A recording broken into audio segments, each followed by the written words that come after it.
1 миллион. Именно столько просмотров уже собрал первый фильм про Южный Судан. Несмотря на препятствия, которые нам учинил YouTube, несмотря на то, что нам пришлось размыливать и вырезать самые интересные моменты, вы поддержали нас, и вместе мы установили рекорд по просмотрам на нашем канале. Огромное спасибо всем нашим подписчикам, да и просто зрителям, которые, мы надеемся, после просмотра второй серии уже точно подпишутся на канал за этот высокий результат. Не переключайтесь, впереди еще больше интересных а во второй серии про Южный Судан мы, как и обещали, кратко расскажем вам историю этого молодого государства, познакомим вас с его столицей Джубой, насколько это было возможно, и отправимся в экзотическое путешествие по хорошо знакомой нам с детства реке Нил. Посетим крупнейшие болота в мире, которые образуют при разливе эта великая африканская река. Ну и, конечно, узнаем, как там живут местные племена. Там, где вообще никогда не было туристов. И этого еще никто не показывал.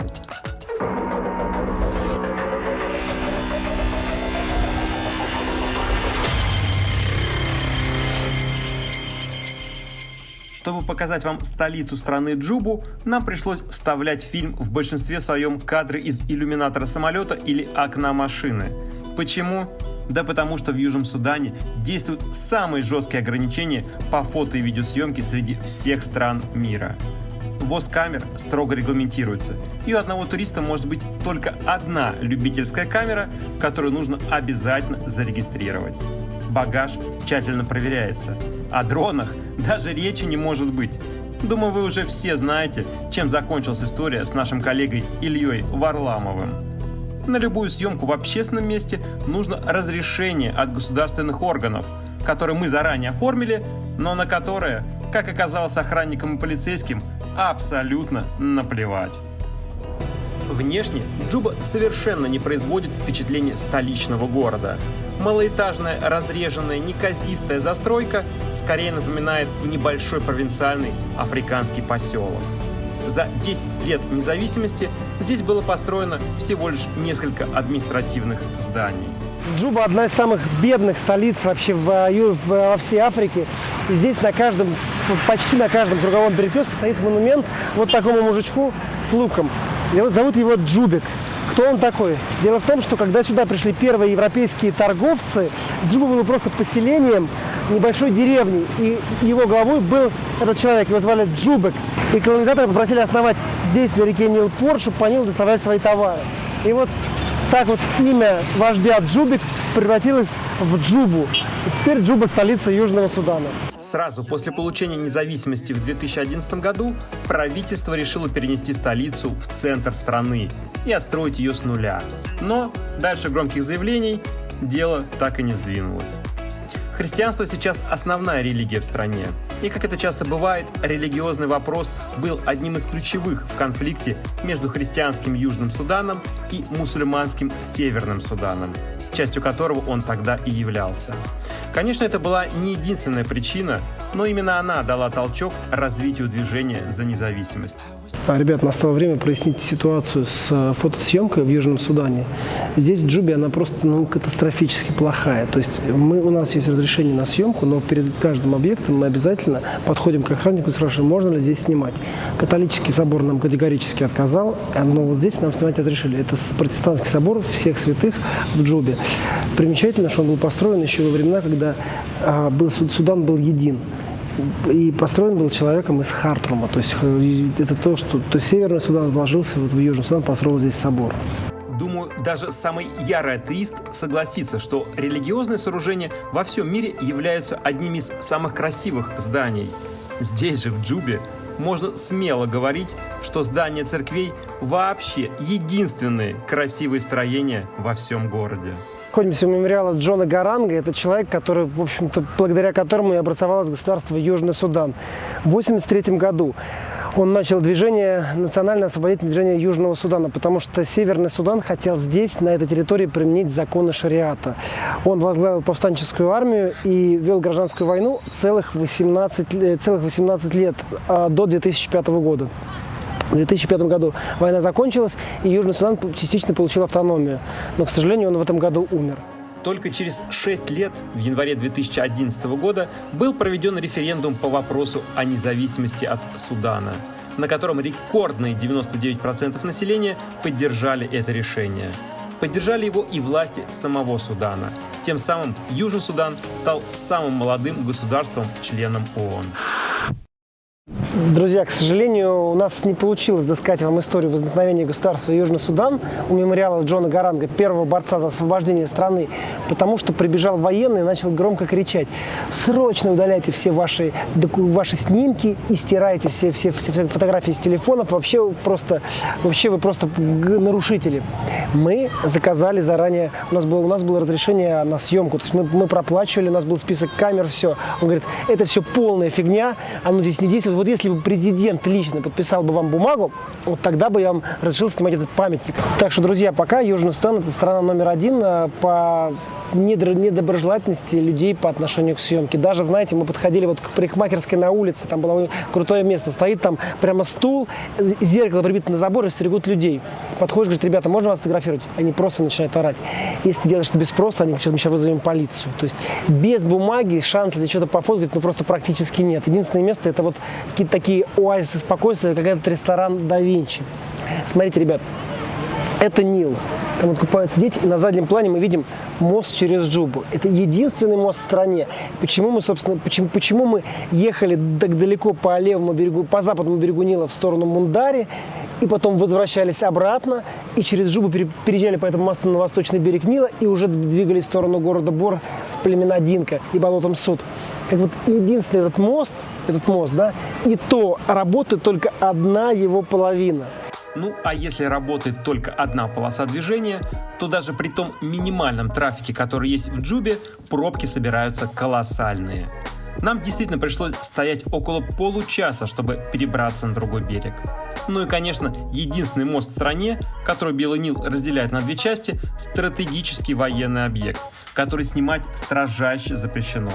Но даже под страхом депортации мы все же решили показать его вам, так сказать, изнутри, чтобы вы поняли, насколько он узкий, что даже мотоциклист не может объехать машину. Как и ожидалось, сразу после моста асфальт кончился, и началась классическая африканская грунтовая дорога. Но, нужно отметить, отменного качества. Правда, к счастью, был сухой сезон, во времена же дождей эта дорога становится настоящим испытанием. Ну а едем мы на север, по правому берегу реки Нил, чтобы исследовать Суд, самое большое болото в мире. Друзья, Южный Судан – самая молодая страна, получившая свою независимость. И здесь вот по дороге из Бора в Джубу мы видим до сих пор танки, которые свидетельствуют о конфликте между Северным и Южным Суданом.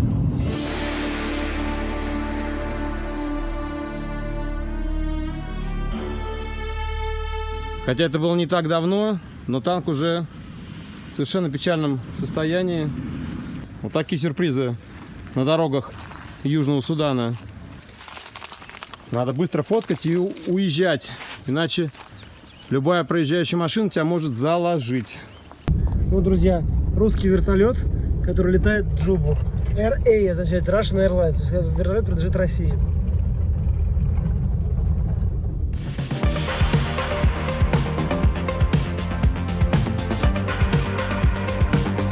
Да, в окрестностях города Бор, в который мы как раз сейчас и въехали, расположен аэродром, где базируется миссия ООН. А русские и украинские вертолетчики осуществляют вылеты с гуманитарной помощью в удаленные уголки страны. Сам же Бор – небольшой городок, расположенный на правом берегу Нила, практически в географическом центре страны. Именно здесь, только на левом берегу, и мечтают построить свою новую столицу правители Южного Судана. Но пока не знают, откуда взять деньги, хотя страна располагает большими запасами полезных ископаемых, включая нефтяные месторождения. Вот, друзья, мы доехали до города Бор, сейчас утро, поедем на болото Суд. Доехали, конечно, с приключениями, нас один раз остановили, вымогали деньги за фотосъемку, но это первая такая цивилизация в этом Южном Судане. Жесть, конечно, после 3 ночей без душа, это прямо такие... Рай. Здесь, видите, кровати все обязательно такие, они с такими балдахинами из сетки, потому что здесь болотистое место, здесь очень велика вероятность малярии. Вот здесь вчера у меня душ был, я здесь вчера убивал комаров, потому что, несмотря на сетки на окнах, комары все равно просачиваются в дырки и летают, и жужжат. Не знаю, как сейчас, мы уже все, просто абсолютно все покусанные, репелленты просто не помогают никак. И, в общем, не знаю, ситуация такая немножко тревожная. Наконец-то мы добрались до города Бор. Это такой островок цивилизации, маленький кусочек тех вещей, к которым мы привыкли за 3 дня пути. Здесь у нас есть душ, нормальный завтрак, горячий кофе, холодное пиво. В общем, все то, что так необходимо нормальному человеку. Здесь, в этом городе, начинаются знаменитые Нильские болота Суд. Это одно из самых больших болот мира, которое мы сейчас вам обязательно покажем. Но какие хорошие новости. Встретили сейчас русского парня из компании какие-то вертолеты. Он сказал: ребята, здесь одна из самых страшных малярий, поэтому обязательно покупайте местные репелленты. Все вот эти ваши привезенные, они все здесь ни хрена не работают. Друзья, начинаем наш путь по самому большому болоту на реке Нил. Бай-бай!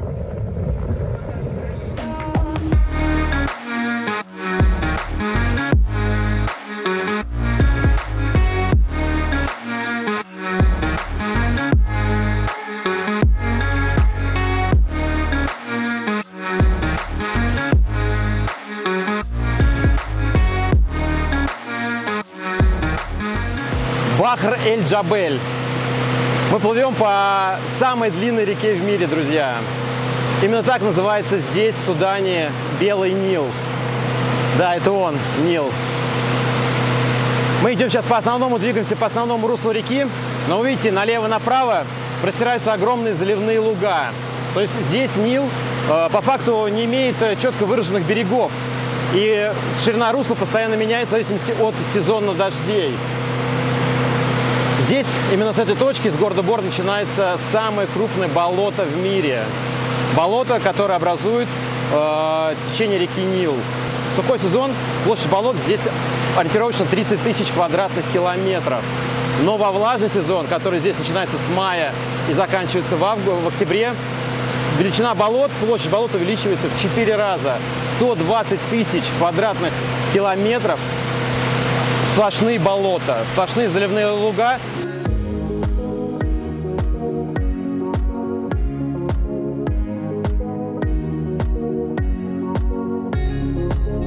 Здесь на самом деле жизнь кипит, бурлит. Здесь порядка 400 видов птиц можно найти. Здесь можно найти огромное количество рыбы и водных млекопитающих, таких как крокодил и бегемот. Но и здесь живут люди. Здесь проживает вторая по численности народность Южного Судана, племена Нуэр. Из других млекопитающих здесь очень мало кто-либо представлен, потому что болота дают о себе знать. Целые стада животных здесь иногда засасывают эти болота в свою пучину. Поэтому из животных здесь обитают максимум некоторые представители антилоп копытных. Но иногда, говорят, забредают сюда слоны. То, что мы с вами видим, могло вообще исчезнуть.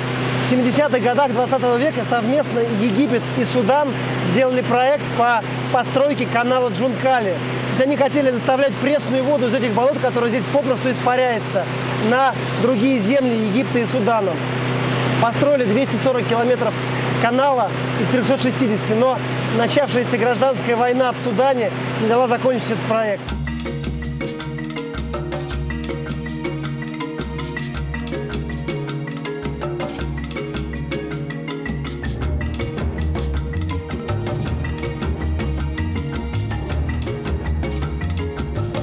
Мы только что высадились в деревушке, где посреди болот Суд проживают люди народности Нуэр.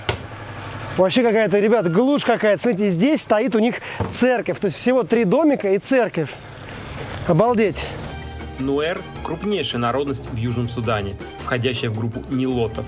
Проживают они на северо-востоке страны и занимаются в основном скотоводством. Та же часть, которая проживает на болотах Суд, в силу понятных причин не может заниматься скотоводством, их основное занятие – рыболовство. Несмотря на наличие импровизированных церквей, болотные жители сохранили древние традиционные верования, поддерживают культ предков и сил природы и держат в домах деревянных идолов. Слепой дедушка следит и перебирает кукурузу.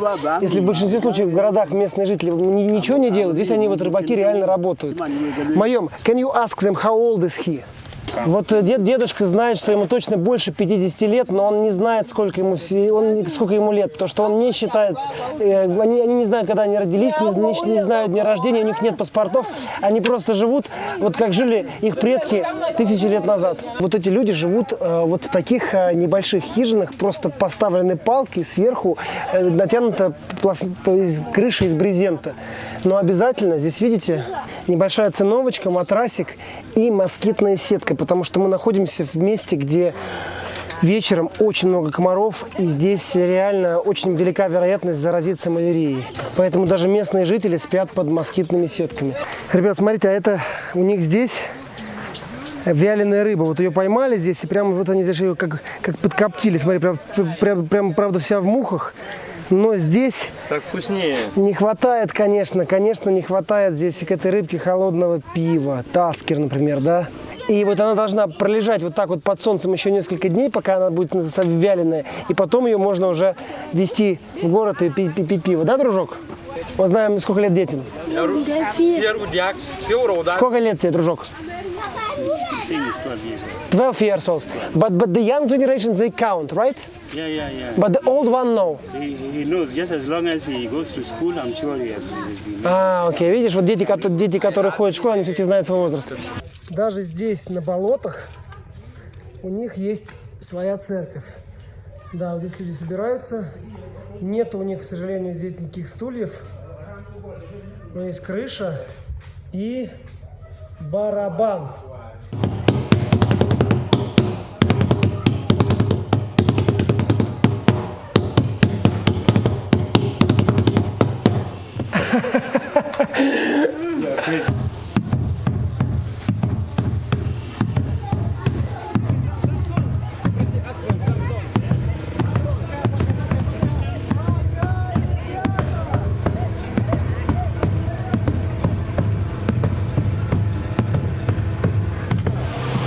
Корабль уплывал все дальше и дальше, бабушка становилась все меньше и меньше, а Бонифаций смотрел и думал, какая же все-таки это замечательная вещь – каникулы.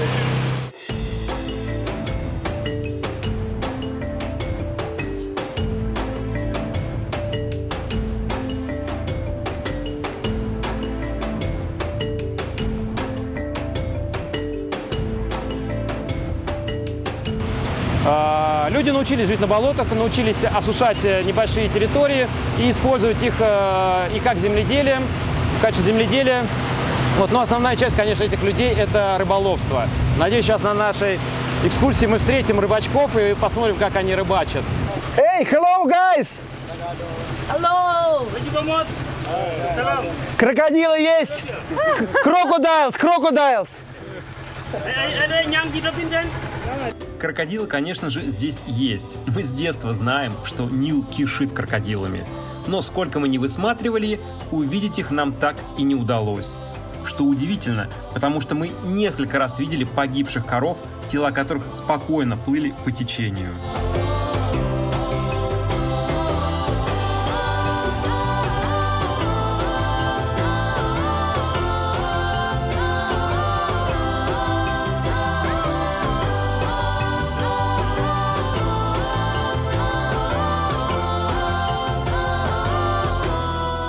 Следующая наша остановка на болотах Суд. Мы двигаемся дальше по реке, по руслу реки Нил. Это место называется Акуак остров. Здесь находится начальная школа. Нас встречают дети с песней. И у каждого ребенка ранец, подаренный ЮНИСЕФом. То есть, вот смотрите, повернись, покажи. Вот видите, какой? ЮНИСЕФ. То есть ЮНИСЕФ помогает бедным детям, чтобы они учились в школе.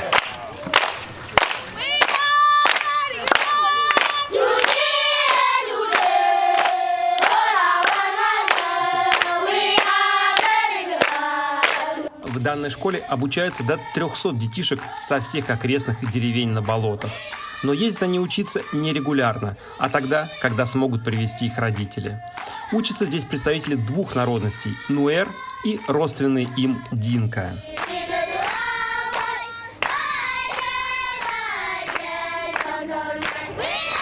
Друзья, мы остановились вот в такой школе, которую открыли всего год назад. Здесь учатся дети тех жителей, которые живут на болотах. То есть утром родители идут на рыбалку и привозят детей в школу, и они здесь целый день. Они изучают здесь два предмета. Это язык динка, ну, потому что они все динки, они учатся писать, и английский язык. И некоторые даже знают уже несколько слов. Да? How are you? What is your name? Не, мальчик этот не подходит. Давай иди сюда. Девочка. What is your name? Garan. Your name is? Garan. Garan. Garan, yeah. Garan, how old are you? 7. 7. Nice to meet you. Друзья, это вот пастор, и он же одновременно директор этой школы. Как раз вот он все это организовал. What's your name? I'm co-reverend John Mobile. June Mobile. Юн Мобил. John Mobile, yes. Миша. Mobile. You are Misha? Yeah. Yes. В ходе беседы с директором школы мы узнали, что возраст детишек составляет от 5 до 15 лет. Ученикам самых удаленных деревушек приходится более 2 часов добираться на каноэ до школы. И это одна из самых больших проблем.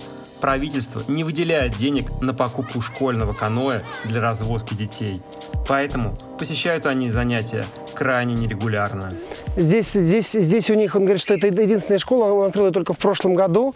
И здесь он приехал как пастор и решил открыть эту школу. У них здесь совершенно нет никаких лекарств, нету никакого госпиталя. Да, за 2 года выучили, как тебя зовут. В принципе, это хорошо. Прогресс налицо. What is your name? Louder. Good afternoon. Good afternoon. Good afternoon. Good afternoon, teacher. How are you? We are fine and how are you, teacher? You see. Very good. How old are you? 11. Good, молодец. How old are you? 9. Good, молодец. How old are you? 3. Come on. No way. How old are you? 6. You say that 6. Okay. How old are you? 12. 11.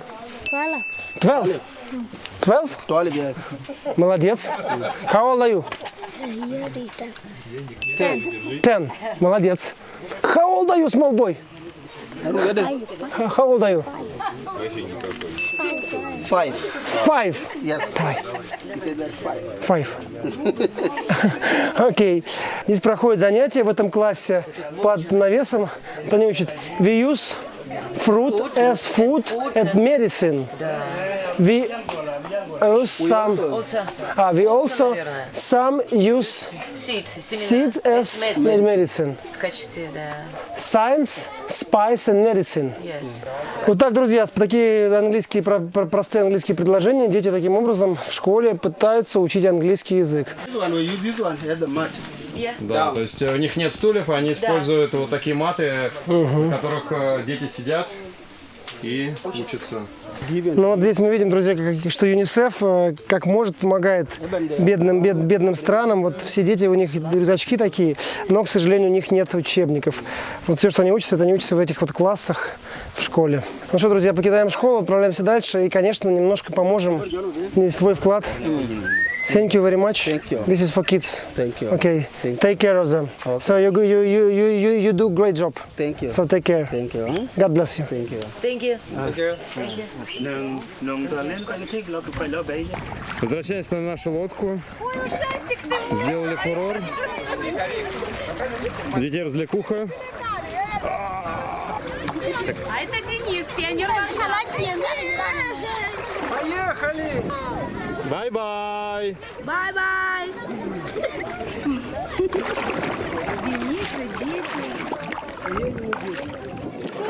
Помогают столкнуть нашу лодку. Давай, раз, два, взяли. Раз, два, дружно. Дети, пока! Все, бай-бай!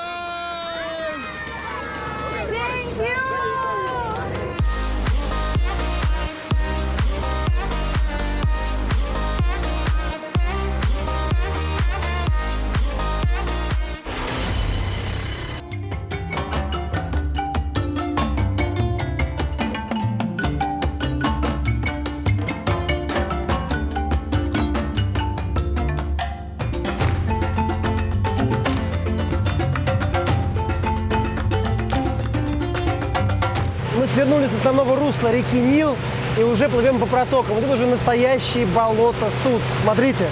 Для понимания, болото Суд по территории сравнимы с Болгарией или Грецией и в 2 раза превосходят Литву или Грузию. Но в Южной Америке есть еще одна сравнимая с Судом заболоченная территория.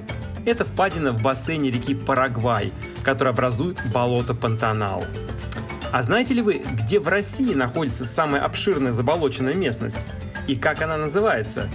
Пишите в комментариях свои варианты, и как всегда среди пользователей, подписанных на наш канал и правильно ответивших, мы разыграем сувенир из Южного Судана. Ребят, мы сейчас в месте, где Нил очень широкий, и вот сюда как раз-таки приходят рыбаки утром и вечером. Они ставят сети. Вот сейчас 12 часов дня, самое солнце в зените, самая жара. Но как только солнце пойдет на убыль, 4 часа они придут сюда и будут собирать рыбу из сетей. Болото Суд очень богато рыбой, ведь здесь разнообразная среда обитания. Есть заболоченные, есть речные, есть и озерные участки, по одному из которых мы как раз сейчас и идем. Здесь водится свыше 70 видов рыб. Основные промысловые виды – нильский карп, нильский окунь, сом, тилапия. Встречаются также и эндемичные. Рыбаков в процессе рыбалки нам встретить так и не удалось. Но то, что рыбацкие сети здесь натянуты повсюду, мы прочувствовали, так сказать, на себе. Мы подошли почти вплотную к большой деревне Динка и зацепили нашим винтом мотора рыбацкую сеть. И вот сейчас местные приплыли рыбаки, пытаются освободить наш мотор и, наверное, попросят за это каких-то денег. Вот смотрите, дети прям плавают, поплыли, и не страшны крокодилы. Ой, как кусают, ребята, это уже ужас какой. Майом, can you ask them why they don't afraid crocodiles? По словам гида, крокодилы водятся только в основном русле Нила, а сюда, в заболоченную местность, они не заходят. Но проверять это утверждение мы лучше не будем. Давайте лучше пойдем знакомиться с бытом деревушки. Мы высадились в деревушке племени Динка, которая находится на берегу обширного озера, образуемого одной из проток Нила. Все население деревни занимается рыболовством. Как и везде заведено, мужчины ловят, женщины готовят. Ну а готовят они рыбу исключительно методом копчения в специально сооруженных печах, в которых поддерживается огонь круглые сутки. Рыба, is it fish from the river? What is the name of this fish? I don't know. I don't know. But it's today's catch? No? Not today. Not today. А когда? This one today. This one. But is it yesterday fish? Is it ready? Is it ready? This one is ready. Ready to eat? Not ready? She's not ready. Not ready. Okay. Which one is ready? This one. We want to try. From that one. From that one. В другом месте. Пойдем. Show me the one is ready. Wow. Ready fish. Ooh. Is it catfish? Catfish? No? Oh, I think no. Oh, do you have cold beer? I don't know. I don't know. Maybe. Okay. Ребят, смотрите, прям вот это настоящая копченая рыба из нильских болот, из болот Суд. Вау, пахнет прям вообще. Вот мы видим молодых ребят, насколько они высокие, даже по сравнению с нами.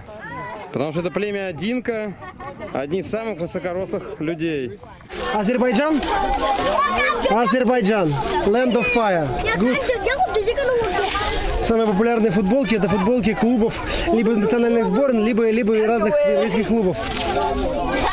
Барселона? Месси? Месси? Месси? Ребят, но это уже обещанное болото Суд. Вот посмотрите, как стоят эти домики. Они как бы немножко возвышаются на таких искусственных островках. А вот то, что за пределами этих островков, это же такая настоящая болотная топь. Ну вот, например, чтобы отсюда дойти до этого домика, нужно идти наверное, по щиколотку, а то и по колено в грязи в плавучей. Я что-то, честно говоря, не хочется идти туда. Мы и так уже 3-й день в грязи. Ну вот, ребят, это вот одно из самых больших в мире болот. Жилища болотных людей называются тукул. Это круглая хижина с конической крышей и стенами из ветвей, обмазанных смесью глины, навоза и соломы. Из-за сырости эти домики приходится отстраивать заново в среднем каждые 5-6 лет. Как правило, на одном островке твердой суши располагается одна хижина. Между хижинами сплошная топь. Очень выразительно эти домики смотрятся с высоты птичьего полета, но так как дрон нам привезти не разрешили, воспользуемся кадрами из интернета. И вот видим, вот начинается болото. То есть местность очень болотистая. Такие островки, которые иногда меняют очертания, потому что размывают берега и их заливают. Мы видим, что здесь луга полностью подтоплены. Прям нажимаешь, идешь и тонешь в болоте.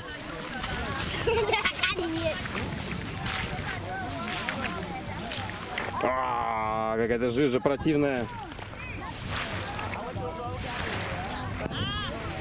Вот поэтому здесь невозможно земледелие, к сожалению. Постоянно река растекается и подтапливает. Очень мало участков, которые реально стоят на твердой земле. Вот мы видим, как девочка идет по болоту. Ей реально практически по колено, а кое-где и по пояс. То есть, чтобы дойти до своего дома, необходимо преодолеть эту топь. Вот смотрите, как приходится детям ходить к своим домам. Вот по колено в воде. И так по несколько раз в день. Никаких дорожек, никаких мостиков тут нету. Вот мы видим, они закатывают шорты, чтобы не намочиться. Потому что детям здесь реально больше, чем по пояс. Вот он, настоящие команданты местной деревни. С китайской футболочки. Вообще красава, молодец. О, заборился табачок, good.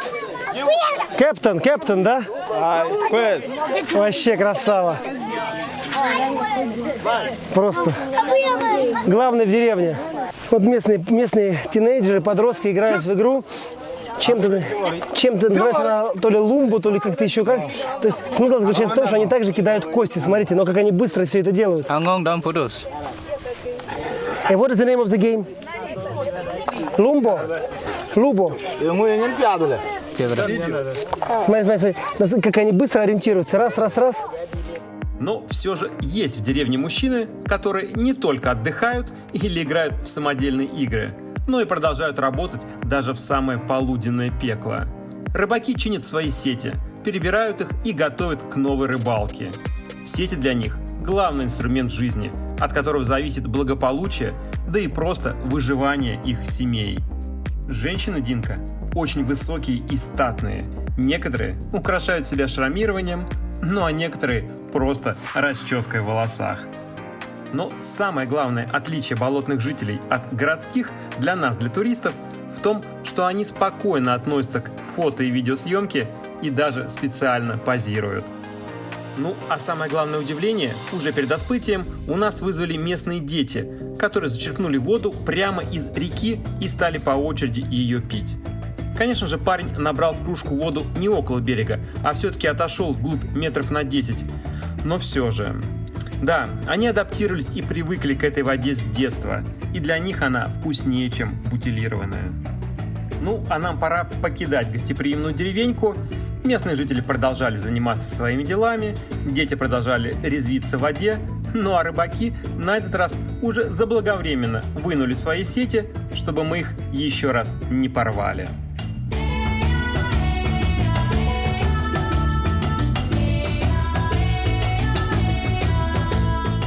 На обратной дороге, проходя по Нильским протокам, нас заинтересовало одно растение, которое здесь росло повсюду.